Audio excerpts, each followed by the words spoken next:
Hello, welcome to or back to my channel. My name is Stevie. This is Stevie Reads. And if you clicked on the video, you saw the title. This week I'm going to be rereading Gone Girl by Gillian Flynn. So excited to reread. It'll actually be my third time reading it, but quick history on my relationship with this book. I saw the movie before I ever read it. So for a thriller book, that's kind of crazy. Some might argue that the whole point of a thriller is the big twist. So I went into this book knowing the big twist. Spoiler warning for this video.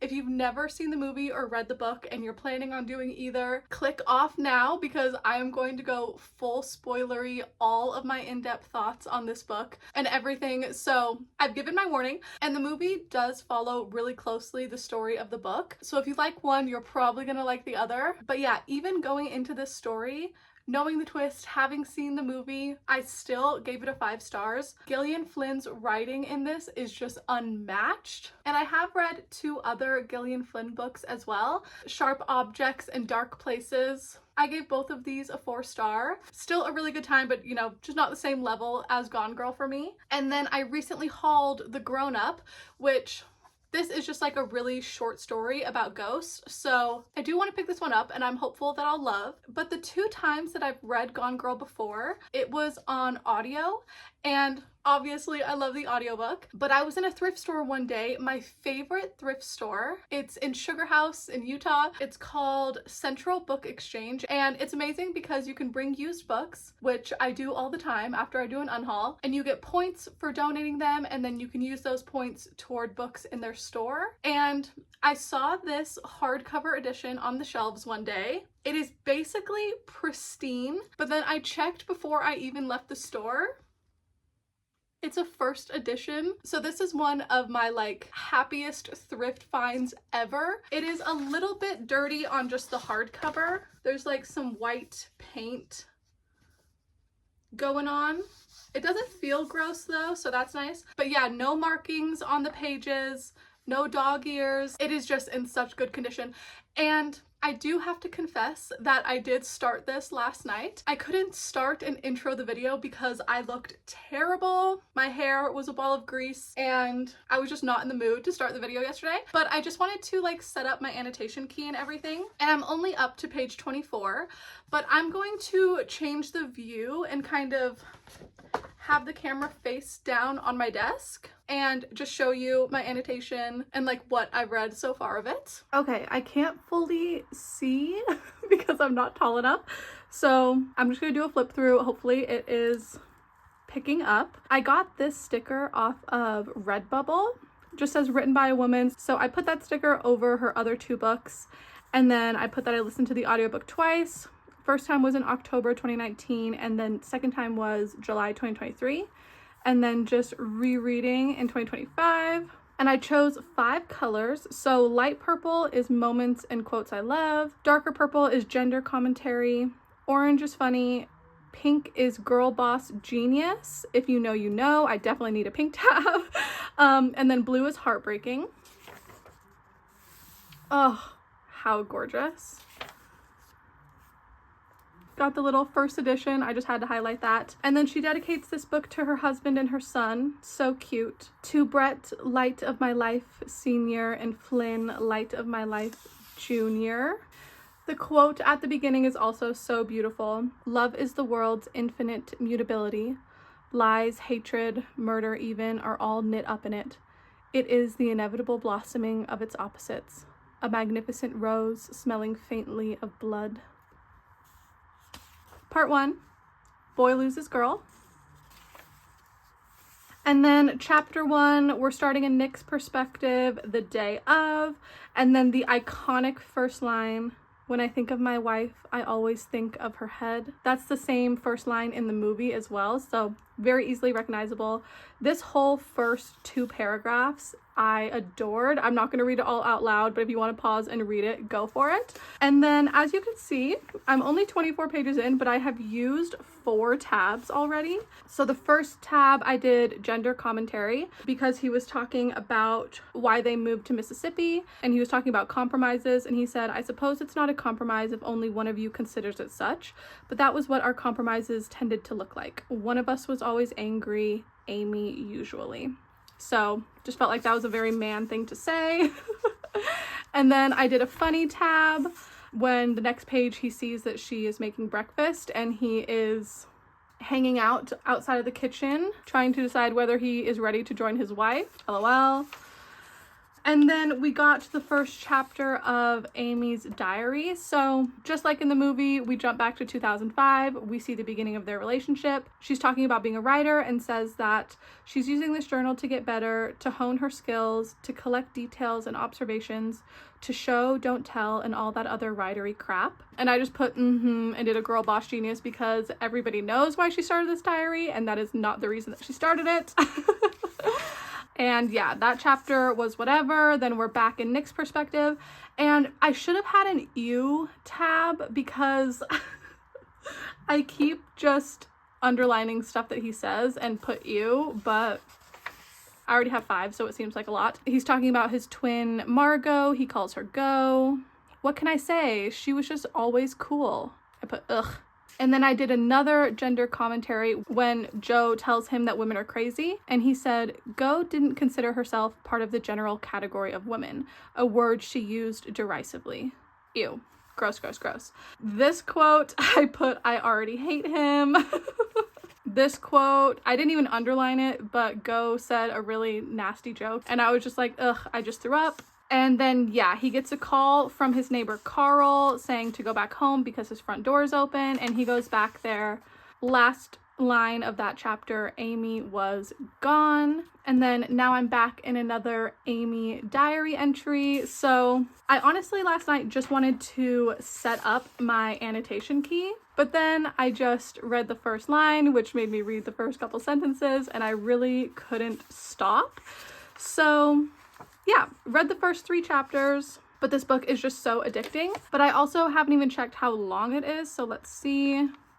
4:19. And I wish I could just keep rereading right now, but I actually need to film another video talking about all my favorite authors. But that video kind of spurned why I want to reread this, because the last week I've been going through my favorites list and finding all my favorite authors and just, you know, being reminded of all my favorite books. And I just kept scrolling past Gone Girl. Something was just drawing me to read it. I just need this reread right now. This book just makes me so happy. So yeah, anyway, gonna go do that. But then later I will definitely keep reading. Since it's just one book in this video, I don't know when I'm gonna do an update, but maybe when I'm like at least 100 pages in, I'll come back on. Hello, a couple of days later, and I have read 100 more pages. I think 100 exactly because I'm on page 124 and at the beginning of another Nick chapter. There's no chapter numbers, but at this point in the story, Amy is 4 days gone and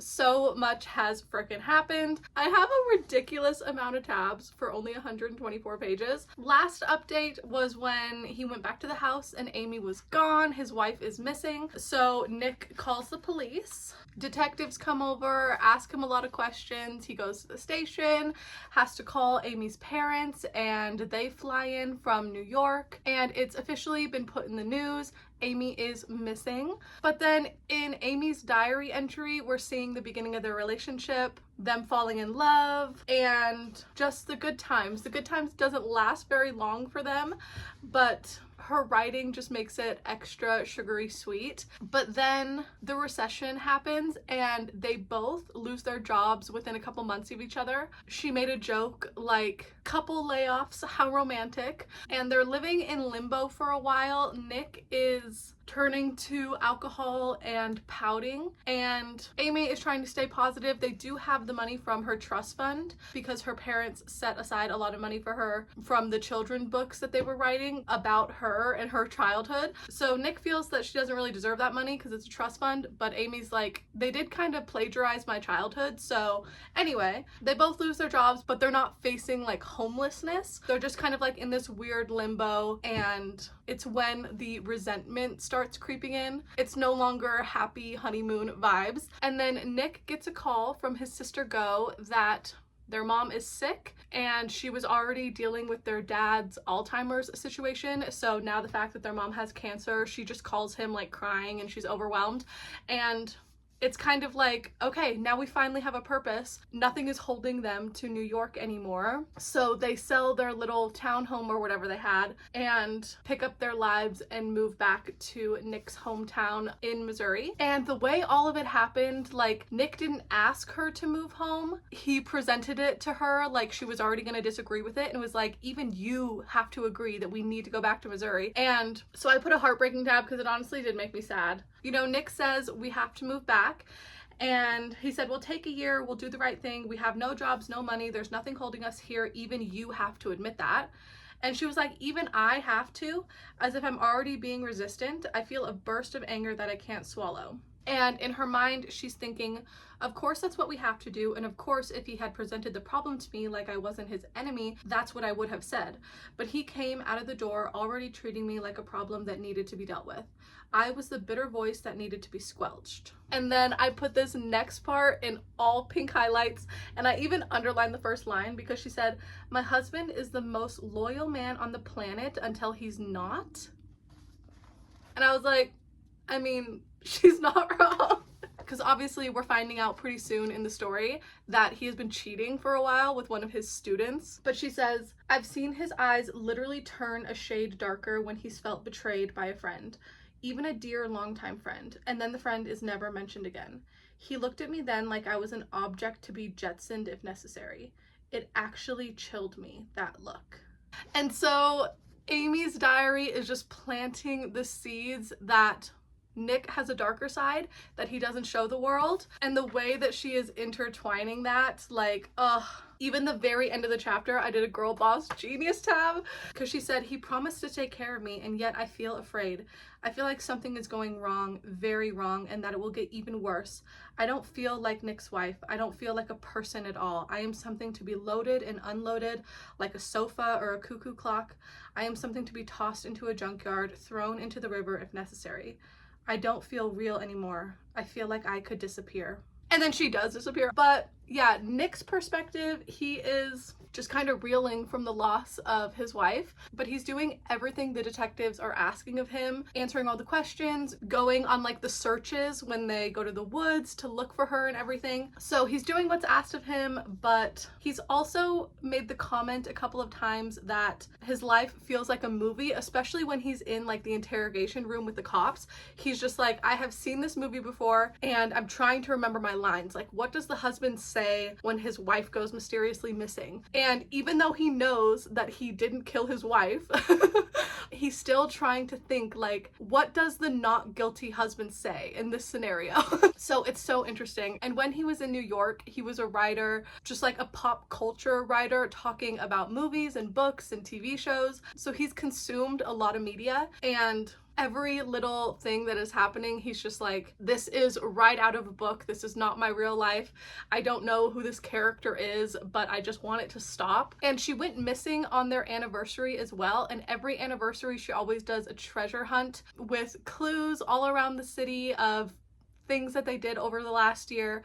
And Nick is always terrible at these treasure hunts because he doesn't really give a fuck about his wife, so he doesn't really understand the clues, and then she gets upset, and it's turned into this anniversary tradition of him looking like an asshole. But the detectives found the first clue when they searched the house, and so Nick has been doing that on the side, and every clue is accompanied by a letter where she's talking about how much she loves him. And he's like, if this continues, like, when I think about her, I'm gonna start thinking about her more sweetly than I have been. And yeah, I don't know, it's just such a good time. I'm loving it so much. It's taking me forever though, because I keep just underlining everything and then I'm rereading that when I'm underlining it. So it's taking me a lot of time, but it's just so worth it. Like, ugh. Anyway, I gotta run. Maybe my next update will be the halfway point. Oh, the halfway point is part 2? Okay, I'll let you know when I get up to part 2, which is the best part of the book. Okay, morning team. It is only the next day, but I read so much yesterday, up to page 238, so I did make it past part 2. Ugh. Okay.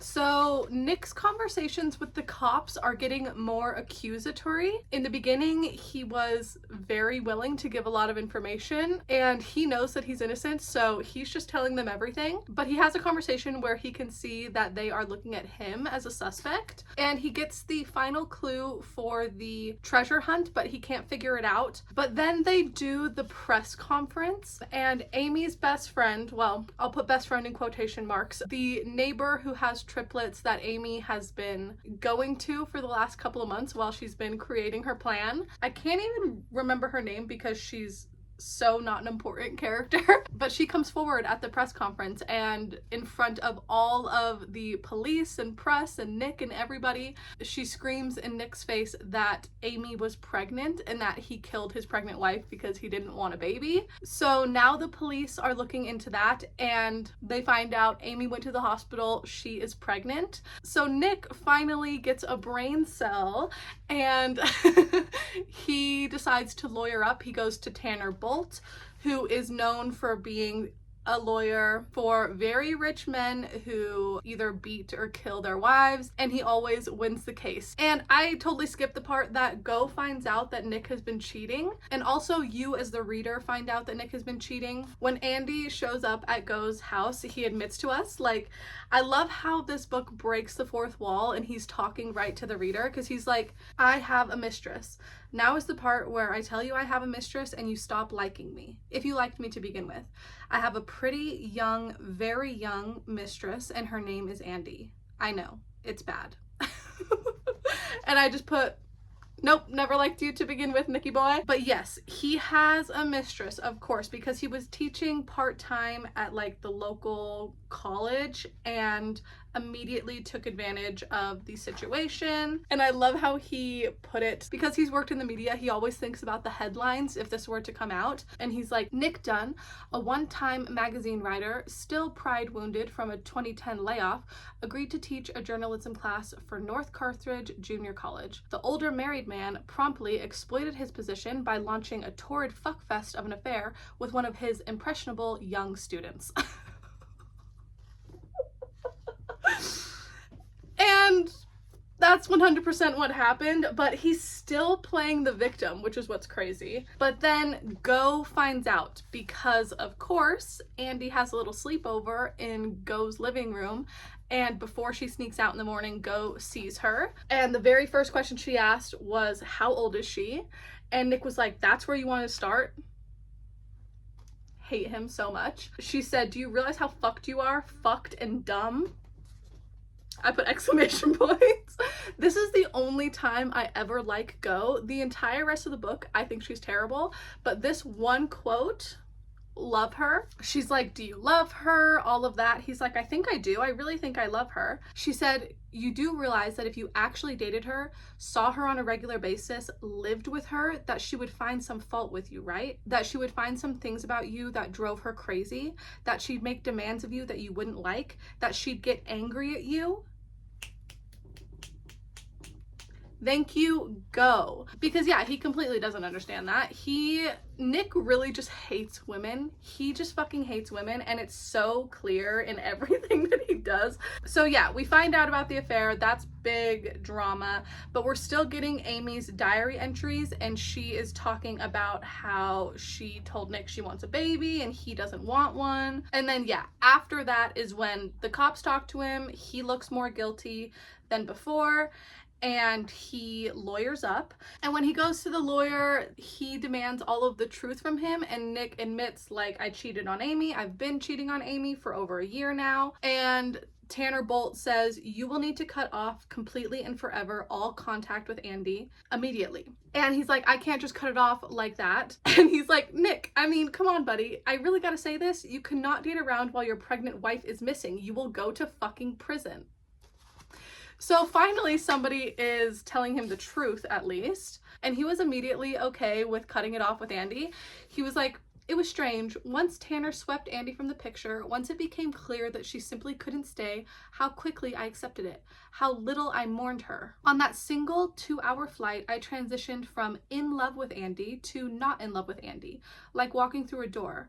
Our relationship immediately attained a sepia tone, the past.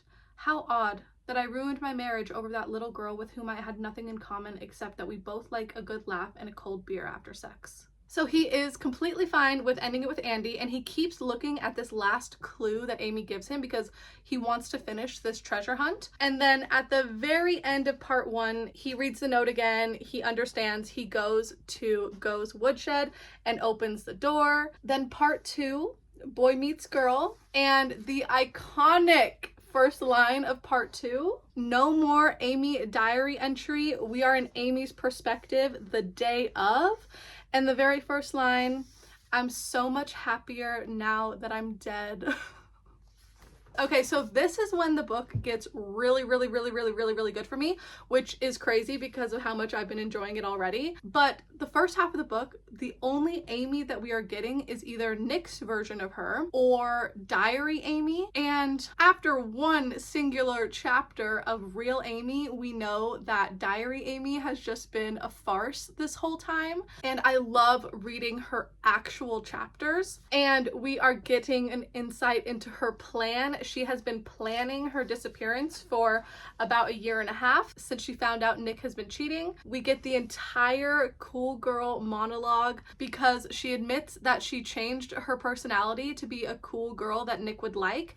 And then once she showed him her real self, he didn't like her. Nick wanted cool Amy anyway. Can you imagine finally showing your true self to your spouse, your soulmate, and having him not like you? So that's how the hating first began. I've thought about this a lot, and that's where it started, I think. Even before he cheated, she was fucking done with him. But then now Nick's perspectives are more entertaining as well because now he knows that Amy is framing him for murder. He said, I knew it was gonna be bad. I knew it once I figured out the clue. Woodshed, midday fun, cocktails, because that description was not me and Amy. It was me and Andy. Each clue was hidden in a spot where I cheated on Amy. She'd use the treasure hunt to take me on a full tour of all my infidelities. Roses, roses, roses. I put girl boss genius because of course she made the treasure hunt an infidelity tour, and she also framed him for like a bunch of credit card fraud and put all of the items that Nick purchased in Go's shed where it looked like he stored them until his wife was dead and he could have a little bit of fun. So yeah, she's framing him for murder, she's framing him for insurance fraud and credit card fraud and all of this stuff. Go is like, why would she tell you that she's framing you before even the police find out? And he's like, because she's done it so perfectly. She always needed that validation, the praise all the time. She wants me to know I'm being fucked. And he is just realizing how much of a fucking idiot he is. He's embarrassed, he's ashamed. He's like, how the fuck did I not even figure this out? And then we also find out that Missouri has the death penalty. So if he is charged with the murder of his wife and baby, he is not long for the world. And then the last chapter I read was an Amy entry, and we learn how she found out. She was like, you know how I found out? I saw them. That's how stupid my husband is. I was in the goddamn parking lot 20 feet behind him and he didn't even register me. I was a ghost. And this is why I love Amy. I will admit she's pretty fucking crazy. She is just mad at how predictable her life is. I had a new persona, not of my choosing. I was average dumb woman married to average shitty man. I could hear the tale, how everyone would love telling it, how amazing Amy, the girl who never did wrong, let herself be dragged penniless to the middle of the country where her husband threw her over for a younger woman. How predictable, how perfectly average, how amusing. And her husband, he ended up happier than ever. No, I couldn't allow that. No, never, never. He doesn't get to do this to me and still fucking win. No. I won't divorce him because that's exactly what he'd like, and I won't forgive him because I don't feel like turning the other cheek. Can I make it any more clear? I won't find that a satisfactory ending. The bad guy wins. Fuck him.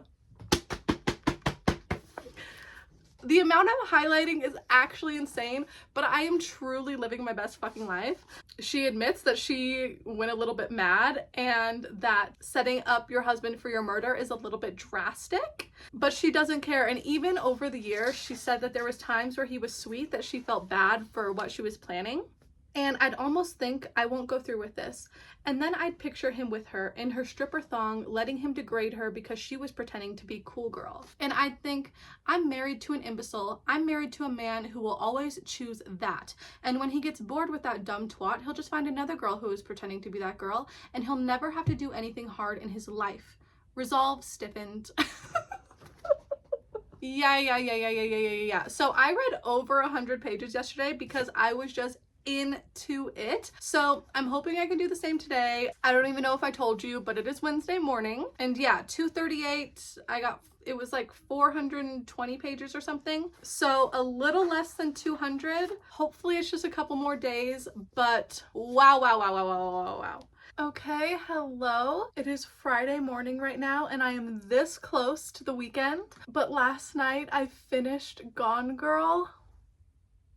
Oh my god, one of the best books of all time. And I know I've been reading a million quotes, but this writing just feels like 100 miles per hour the entire time. And even though this was my third time reading it, I know I'm gonna read it again in the future. It's that good. You know, story finished with Amy. She ends up getting robbed and loses all the money that she was storing away. And then she goes to Desi's house, frames him for like kidnapping her and raping her, kills him, and then returns home to Nick. And there was this line where she was like, I'm the only one who can save Nick from me. So she goes back, she has answers for everything. Such a genius. And yeah, book wraps up, they get back together and she gets the final say and traps him because she gets pregnant with his sperm even though they don't have sex. Before the beginning of this story, they did fertility treatments and she just goes to the fertility office and uses his donation, which is crazy. And I feel like in the movie, you don't really see why she wants to go back to him and like why he would want to stay and everything, but the book explains it all really, really well. And yeah, probably my most annotated book. I was scribbling so much just even in the margins. I love this story and I